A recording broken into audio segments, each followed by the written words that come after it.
Mate, did we watch a thing this week? Yeah, we did.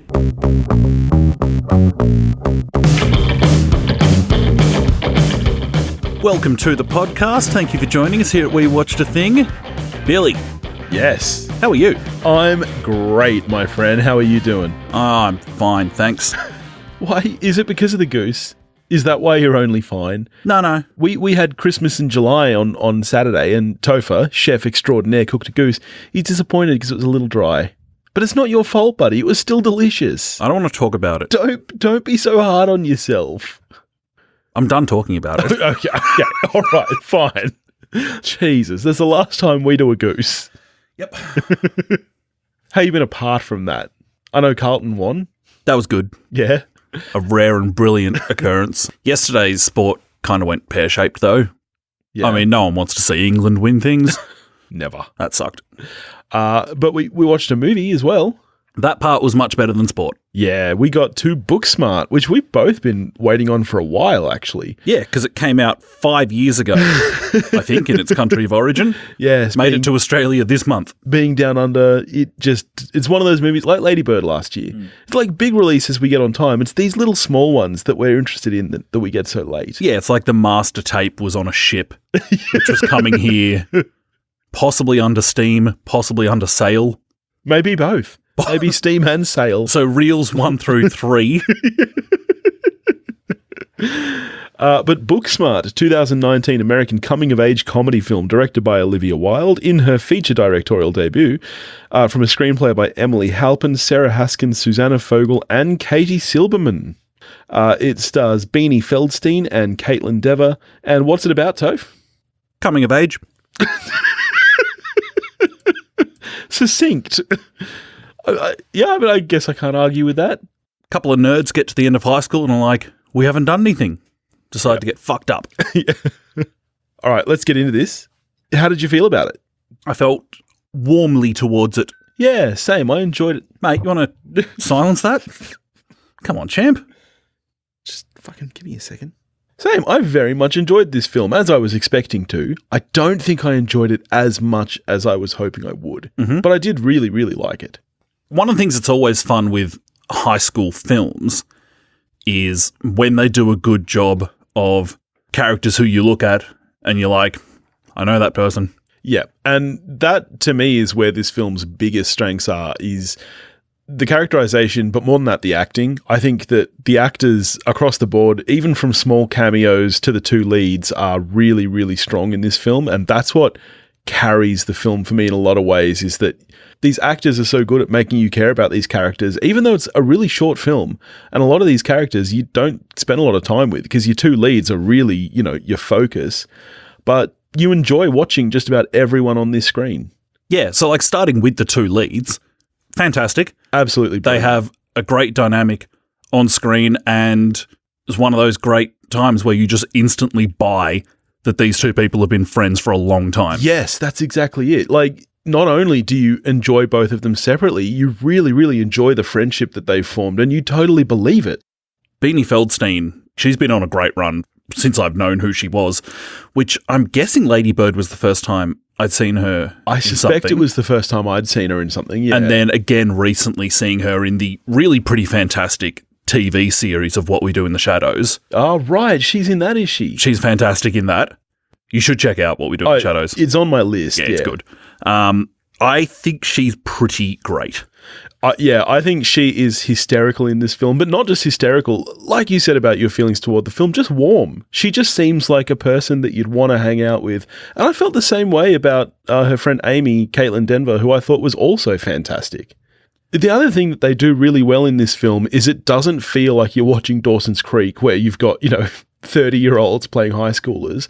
These kids feel like kids, which I think adds a huge amount to it. There's a couple of them, like one of the drama kids. I'm like, you've been in the gym a long time, mate. Yeah. Are you really a high schooler? Because you are ripped. Oh, so that was Alan, the kid that the lead drama kid was in love with? Yeah, the guy on the stairs at the murder mystery party. Yeah. You're at a 10? I need you on a 2. That was a good moment. One of my favourite moments in the film was during karaoke when our lead drama kid was singing Alanis Morissette, one of our favourite songs. and he ended with you. Oh no, Alan, because all I could think of was Jurassic Park 3, and I just kept saying Alan in my head. Alan. I loved the peak drama kid right at the beginning of the film when he insists on saying Barcelona. Yeah. I was like, that's brilliant. Yeah. That's brilliant. It was very good. Whether that was in the script or not, I don't know. But you mentioned it. First-time director. It's a well-made film. It is an exceptionally well-made film. That's one of the things I was going to bring up, is that the filmmaking itself does some really interesting, cool things with, like, tone, cinematography. There's just some really cool elements. The way that the soundtrack marries with the film is really, really well put together. You've got that awesome little stop-motion sequence halfway through the film where they turn into Barbie dolls, which is great. Even just little flourishes, like at the end when Amy and Molly are having their big blowout at the party, the way the camera is just one long shot for that entire fight scene that slowly pans between them as they kind of take the floor. Like, that's just a really nice touch. That's something that a lot of first-time directors, I don't think, would think about toying with that kind of stuff. Yeah, there's a few minutes there that is just great filmmaking. From the pool scene, which is sensational. That is so well put together, that pool scene, into that long tracking shot through the house. Yeah. Even things like that beautiful touch when they first get to the party and Molly has the dream sequence, the dream ballet sequence, which is such a throwback to old films. Like, in like the 50s and 60s, even films that weren't musicals would have a ballet dream sequence, and I loved that happened here. It's just really nice touches that are so well constructed. It's the way they're shot, it's the way they're edited, the way everything marries together is so nice in this film. Yeah, because I think the editing on the film is really great. Yeah. Obviously, a lot of credit has to go to the editor, but also there's moments, there's really good cuts in the film that only work if it's shot that way. Yeah. So you think about, okay, we want to show why she feels superior to all the other students in the school. So, okay, we have these few slow-mo shots of them just mucking up and being high school idiots. Slow-mo shot of her copping a water-filled condom to the face. Cut to her wet in the car. And the cut is brilliant. Yeah. But if you don't have the ingredients for that, it doesn't work. Yep, agreed. What's your experience with high schoolers having tattoos? Let me think back. Okay, mine's none. Let me say that. No tattoos in high school. Yeah, no, I knew one kid in high school who had tats. Okay. Yeah. I mean, there's one character in particular that has a lot of ink. Which one's this? The skateboarder. Right. I don't recall seeing any ink. Are you serious? I mean, you even see her in, like, her underwear in the pool scene. I don't remember seeing ink anywhere. You can't see any skin. Just ink. I don't know what you're talking about, mate. Who are these high schoolers? Who are these tattoo artists? Yeah, who are doing them on underage kids, yeah. Do you need a note from home? Well, you know, one thing this movie made me realise was that I feel really old. Oh my God. Hearing them say class of 19 over and over, and I'm like, holy shit, do I feel old. Do you know what I looked up? Specifically, I looked up and confirmed that and it's not even very close, I'm older than the young cool teacher. Holy shit. Wow. And so are you. Oh, my God. Well, Kaitlyn Danvers, who plays Amy, was born in 96. Oh, fuck off. That is despicable. What are we doing with our lives? Podcasting. We're so cool. Now, we've spoken about a bunch of the cast. Possibly best on ground is Billie Lourd. Stealing every scene she's in. Yeah, she was just being fantastic. Amazing. We've seen her for like 17 seconds in Star Wars films. Yeah. Where she's had like one line in each, and it was like, okay, yeah, you got this job because you're Princess Leia's daughter. Yeah. And then in this, she's just fucking spectacular. They wrote extra scenes with her in it. I'm not surprised. As they went along. Because they were like, we need more of this. She like pops up like a Looney Tunes character. Yes. It's so great. Yeah, and I love that she is kind of what ties these three parties together, because essentially that's what the film is. They go to three different parties, and I love that she is the one consistent across all of them. Yeah, and just bobs up like Like in The Emperor's New Groove, when they're like, how did you get here before us? Yeah. That's her. Yeah. How are you dry? Yeah, that was a great moment. She's amazing. Yeah. That's one thing I really enjoyed about this film is that the entire young teenage cast, I think, are stronger even than, you've got your big Saturday Night Live players popping up in here. You've got Jason Sudeikis, Will Forte, and Lisa Kudrow. Phoebe's there. And they were all great, but it's great that the teenage cast really stole the show. I'm so glad I didn't grow up with mobile phones being a thing. I know. Mobile phones, of course, didn't make it to Australia until 2013. Yeah. I'm just like, that's a part of my life I do not need documented. That's the thing. Everything is documented. And I love the little touches, obviously they're kind of watching the party through Snapchat, Instagram, all these various things until they get there. And you kind of just think of that almost just as a device. But then later on, when you see at the party, for example, when they're having their fight, and if you look in the background, tons of people holding their phones and you go, wow, yep, I guess, why not? And yeah, I'm glad we didn't grow up with that. I don't understand how anyone's going to run for office in 20 years' time. Oh, I know. There'll be none of this trying to hide dirt thing anymore because everyone will just have to be like Trump and be like, nah, not true. And they're like, we've got the video. It's like, nah, it didn't happen. We have the urine samples, Trump. And, yeah. Everyone will just have to be like, nah, wasn't me. Yeah. But no. We all just take the Shaggy approach. We've got the evidence. Wasn't me. Wasn't me. We even caught you on camera. Wasn't me. Classic Shaggy. I think maybe my favorite adult character, pop-up character in the film is the pizza delivery driver. I love that he comes back at the end. And in fact, the one thing, I wish that they hadn't played off on that. I wish that it hadn't been a thing that they identified him. I wish that was just a throwaway thing in the police station, to be honest. Because I noticed it when she walked in. I was like, that's pretty funny.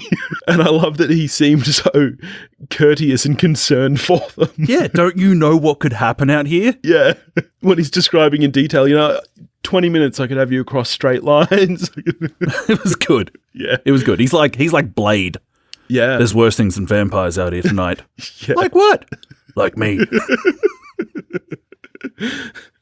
Ultimately, interested to get your take here. I mean, what I take out of this film is that abandoning responsibility and taking drugs will improve your life. At the end, the film does kind of touch on some stuff around, there's more that unites us, but really it's that drugs are good. Yeah, really. Yeah, honestly, the message of the film is really just to have fun with life, I guess. If you're trying hard, you're doing it wrong. Yeah. Be more like us. Yeah. We're pretty cool. We're rad. You got to lose the bowl cut though, mate. Never. From my cold, dead hand. Yeah, I agree that the key message really was just to have fun with life and be jolly. Yes. Yeah. Nothing wrong with being smart and jolly. It can be done. Yes. Just look at me. Look at you. I'm highly intelligent, highly jolly. You're a perfect combination of both. I know. You're all right too. You're like Arnie in Twins. What? It's been so long since I've seen Twins. I don't get that reference. It's like you were made in a test tube of all the best things that a person can be. What? Is that what Twins is? Are you thinking of Junior? No, Junior's the one where he gets pregnant. He gets pregnant, Twins is where he's the alpha human. Yeah, him and Danny DeVito. And the genetic waste is Danny DeVito. But he wasn't made in a lab. Yeah, he was made in a lab. No, he wasn't. There's a whole sequence where they show shots from the lab. I think you're thinking of Junior. They both have labs. All right, next week on the show, we're watching Twins. Because they take sperm from all these different men. Yeah. With all the attributes they want. Yeah. And they concoct the alpha juice. Wait, so how are him and Danny DeVito twins? Because everything that was left over that they didn't want became Danny DeVito. Is that for real? That's for real. How crushing would that be to Danny DeVito to be cast in that role and be like, okay, your backstory is... Here's what we need from you. You are literally the waste of human DNA. You're the unwanted genes. Poor Danny DeVito. That's what we want from you. No wonder he's angry on set in Batman Returns. Biting people and shit. So I guess my thing with the film is, as much as I enjoyed it, I feel like it could have been funnier. It was a great movie, lots of funny moments, had its touching moments, but I think that, to be honest, it could have been slightly longer for what it wanted to do and just had a little bit more comedy going on. I actually laughed. Yeah, I laughed out loud. Yeah. I lolled. Yeah. That was real. But see, I guess for me, the comparison's to, say, Superbad, which I think is genuinely one of the funniest comedies in the last 20 years. And I think I was expecting this to be more like that. Whereas I'm glad it's not. This had a lot more heart to it, and that's great. But I just could have done with a little bit more humour. But then if that is the case, don't you just wind up with two things that are more similar rather than getting a bit more spice out of life? I guess. Yeah. All right, shot that one down. How many stuffed toys have you had sex with? You don't want to answer out loud? No, not out loud. You don't have a panda? Okay, look, I'll hold up the fingers. Okay. You can see. Okay. Holy shit, that many. He just held up 3 hands and 2 feet. Great gag. Yeah. Great gag, the panda. I loved the payoff at the end when the parents were kissing it goodbye. Yep. I am not above that humour. No, not at all. Another great scene was in the taxi cab when the teacher plugs in the phone and the porn just starts blaring. And you know it's coming, but even worse than that is the sounds that actually play. You ever had a moment like that with a teacher? Where I've played porn in front of them? It's never happened. I once accidentally, in grade 8, so I guess I was 14, once accidentally sent pornography to a teacher. You fucking what? I did. It was the school holidays. You'll cut all this. It was the school holidays and I was at a mate's place.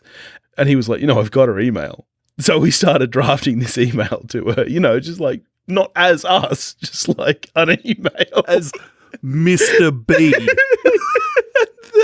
And then he's like, it would be really funny. Let's attach a porno pic. Anyway, he did that. And he accidentally hit send. He meant to hit the cross and he hit send. From your email. From his mum's email. Which, of course, was like first name dot last name. So because you know me, I'm an anxious person. I spent the rest of the holidays just like fretting. Is that when you just taught yourself to play guitar in your room because you were just locked in there? Pretty much. I got really good at guitar and solitaire. Yeah. First day back was petrifying. Of course, they knew straight away. They knew it was him, and then they were like, you didn't do this alone. We know you can't find this, but that Billy kid. That is almost exactly how it went. And it was really upsetting to me because, honestly, if I'm going to blame someone, it was his fault. I hate to lay blame on others, but this was not on me. It was one of the worst days of my life. I can't believe I hadn't told you that story. I didn't know that one. We're not as close as the girls in this film. No, I guess not. Gee, so Beanie looks a lot like Jonah, doesn't she? You know what? I didn't think that until I knew it. And now it's all you can see? Now it's all I see. I wish I didn't know that before I watched this film. Same. I wish I hadn't known it as well. Not that it takes anything away. She's still fantastic and hilarious, but all I see is Jonah Hill. They got some strong genetics. Yeah, and now it aggravates me because instead of just seeing Beanie, who I think is fantastic, there's a part of my brain that there's Beanie, Jonah's sister. And she doesn't deserve that. She's great in her own right. But they look more alike than you and your brother, who are actually twins. I think we were concocted in a lab too, though. Okay, Danny. So I think that about does us. How are you scoring it? It's possible that once I sober up, this might become a strong 6. But for today, I'm giving it a 7. I'm also giving it a 7. My wife said that it was her favourite movie she's watched so far this year. Cool. Yeah, so I seriously dug it. Like I said, I think the comedy could be a little bit stronger, but I think as a first-time directorial effort, it's bloody good. Keep making movies, Olivia Munn. No. Olivia Wilde. Get your Olivias straight. Yeah, I'm keen to see more from her, and I'm glad that we are seeing, I don't think you would have seen this movie 10 years ago. Like, you think of teen movies at their height back during, like, American Pie. We were, like, movies like this or Blockers, which we did last year, you wouldn't have seen. And I hope we see more things like this that play with that genre a bit, because I love a teen movie, and there aren't enough anymore. I mean, you still identify as a teenager, really, don't you? I feel a lot like a teenager. I don't feel like I've aged a lot. Do you? Like, this movie made me feel as if, like, wow, I can't believe that I was a teenager that long ago, but I still feel like a teenager. No, I'm acutely aware of Pain. when my body just hurts this much. Well aware that I'm not a teenager. All right, what are we getting to next week? Are we going to get a live action on? I don't think we are. No? Are we going to skip that? Fine, yeah. Look, The Lion King could be for other people. If you want to hear a podcast about The Lion King, I'm sure that won't be hard to find. I bet there's thousands. Look, I might end up seeing it anyway with my daughter, so maybe I'll chuck a little thing on the Patreon. I think I will wind up seeing it just from a technological interest point. Yeah. But for now, next week we get into another Patreon request. They've been flooding us lately. Logan, which I'm actually... I know that you know this about me. Most people don't. I've never seen an X-Man. Never seen him. And I've heard that this is one of the best. But either way, I'm pretty excited to watch it. I've already watched it. Oh, have you? I've done my homework. I'm like the kids in Booksmart. I hope you were out taking drugs.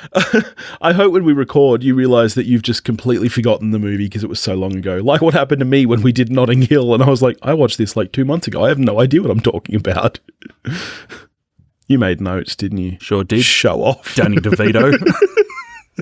In the meantime, if you want to get in touch with us, you can do that at wewatchedathing.com or wewatchedathing@gmail.com. You can find us on Facebook, Instagram, and Twitter, all under the handle @wewatchedathing. If you do want to help support the show, you can do that at patreon.com/wewatchedathing. And in the meantime, go watch a movie. You're going to cut me out, aren't you? Of course I am. Mate, it's red. It's like Predator Vision. What have you done? I don't know. I didn't make it red. Wait, am I still recording? Did I not hit stop?